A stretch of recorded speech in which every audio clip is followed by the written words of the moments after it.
안녕하세요. 고물가 때문에 건강부터 챙기자며 빵하고 과자부터 줄였답니다. 근데 이제 이런 게 있는 거죠. 빵을 줄였다라는 건 뭐 건강 때문이기도 하고 뭐 하지만은 가격이 너무 비싸서 줄였기도 합니다. 가격이 비싸서. 그리고 또 다른 한편으로는 파리바게트 SPC 불매운동의 영향도 있는 것 같습니다. SPC 어떻습니까?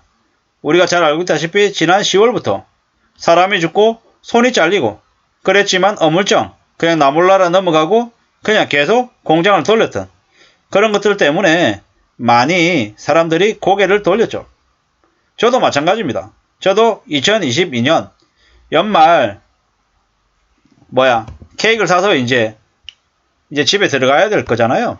그때 파리바게뜨 가서 아이들이 좋아하는 케이크를 살 생각이 없습니다. 뭐 이번에는 다른 곳을 갈 것 같죠. 왜? SPC 그 피 묻은 노동자들이 만든 그 케이크, 빵을 먹고 싶은 마음이 안 드는 거죠. 사람들이 죽어나가는데도 뭐 별로 진정성 없게 그냥 흉내만 내고 이러니까 그냥 이제 안 하는 게 낫겠다라는 거죠. 조금 비싸더라도 건강에 조금이라도 도움이 될 수 있는 그런 빵을 먹는 게 낫겠다라는 거죠. 절대적으로 빵을 사 먹는 양은 줄여야 되는 거죠. 그리고 과자 당장 먹을 땐 좋지만 건강에 안 좋은데 굳이 먹겠냐라는 거죠. 뭐 그리고 이제 뭐 언론의 댓글에 보면 뭐 SBC 빵 배달시켜서 먹었는데 돌멩이도 나오고 뭐 이랬다 저랬다 뭐 난리라는 거죠. 이제 굳이 뭐 SBC 빵을 이제 안 먹는다라고 하면 뭐 대한민국에 SBC 관련되어 있는 빵이 상당수이기 때문에 빵을 그냥 줄인다라는 얘기하고 별반 다르지 않다라는 거죠. 뭐 이래저래 많이 사람들이 빵과 과자를 줄이는 건 당연한 거다라는 거죠. 이제 그리고 빵값이 절대로 싸지 않다라는 겁니다. 절대로. 빵값이 웬만한 밥값보다 더 비싸다라는 겁니다. 뭐 이래저래 많은 생각들을 하게 합니다. 고물가 때문에 건강을 챙기려고 하는 그런 마음도 이해가 됩니다. 왜? 고물가 때문에 생활비가 더 들어가니까 추가적으로 보통의 사람들은 아르바이트든 아니면 투잡이든 일을 더 해야 되잖아요. 일을 더 하려면 어떻게 됩니까? 건강을 챙기고 체력을 챙길 수밖에 없다라는 겁니다. 그래야지만이 고금리 시대에 남을 수 있기 때문인 거죠. 좀 씁쓸하기도 하고 한편으로 왜 저렇게 빵과 과자를 줄이는지 이해가 되기도 한다라는 겁니다. 건강을 챙겨야죠.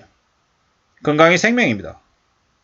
몸이라도 튼튼하고 문제가 없어야 배달도 하고 대리운전도 하고 몸을 쓸 수 있는 또 물류센터에서 상품을 나르는 일도 할 수 있다는 겁니다. 몸이 건강하지 못하면 그런 것조차도 못한다는 겁니다. 저를 보십시오.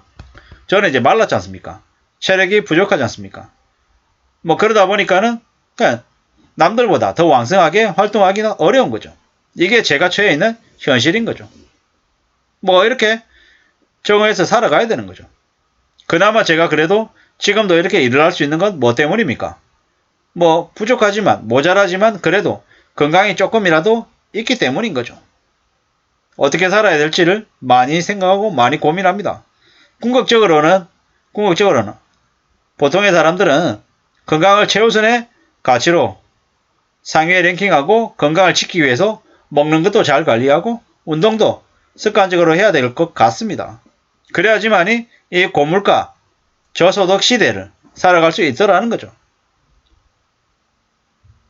식품 중에서는 빵과 과자 지출을, 비식품에서는 명품과 의류 지출을 가장 먼저 줄였답니다. 당연한 얘기입니다.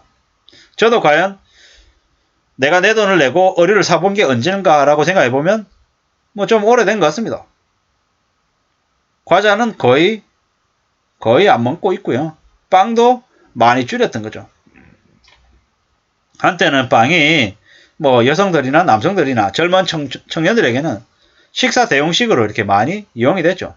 근데 이제는 빵값이 우습지 않으니까 비싸니까 줄이는 거죠. 그 다음에 육류랍니다.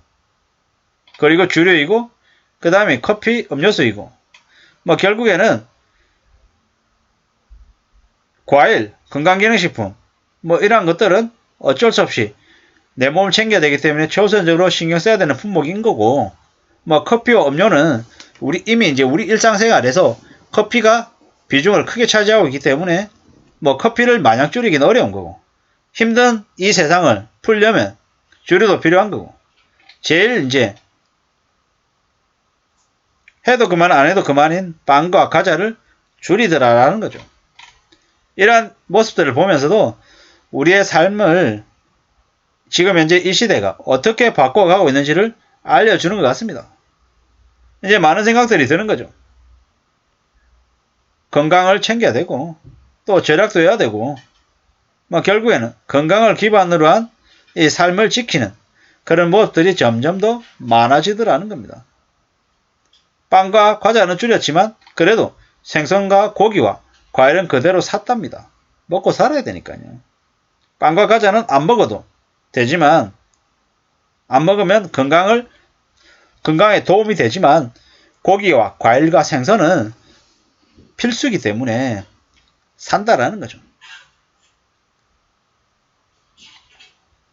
많은 생각들을 합니다. 할인을 해줬으면 식품의 1위가 고기랍니다. 왜? 체력을 이제 유지하려면 고기 같은 육식이 필요하다라고 이제 사람들이 생각을 하는 거죠. 뭐 그 다음이 할인을 원하는 품목이 채소이고 그 다음이 과일이랍니다. 고기와 채소, 과일은 사람들이 아무리 경제적으로 어려워도 줄일 수 없는 품목이 되었다라는 거죠. 뭐 여성들은 의료를 줄이고 남성들은 전자제품도 줄이되라는 거죠. 불경기가 닥치고 있다라는 걸 이 소비 패턴에서도 알려지는 것 같습니다.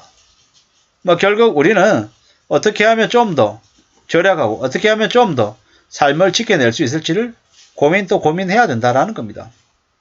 우리가 스스로 삶을 지켜내기 위한 노력들은 절대로 우스운 게 아니다라는 거죠. 불황이기 때문에 더욱더 극단적인 소비 줄이는 현상들이 늘어날 것 같습니다. 이웃나라 일본에서 벌어지는 모습들이 뭡니까? 점심때 코인 런치라고 해서 500엔, 한국 돈으로 5,000원으로 점심을 해결한다. 그만큼 물가가 낮아졌던 이유가 뭐겠습니까? 사람들의 소비력이, 사람들의 구매력이 그만큼 낮아졌다라는 반증인 거죠. 한때 제가 20년 전만 해도 일본에 갔을 때는 한국보다 일본의 물가가 훨씬 비싸다고 느꼈죠. 지금은 그냥 한국과 일본과 비교했을 때 일본이 대략 더 싸다는 느낌이 듭니다. 분명히 일본이 한국보다 더 잘 사는 나라인데 물가가 왜 저렇게 쌀까? 그 이유는 다름 아닌 보통 사람들, 서민들의 경제력이 그만큼 낮아졌다라고 보는 또 하나의 증거인 것 같습니다. 아무쪼록 이 불황이 깊어지는데 저나 여러분들의 소비가 최대한 현실적이 되길 바라고요. 우리의 삶이 함부로 무너지지 않기를 바랄 뿐입니다. 감사합니다.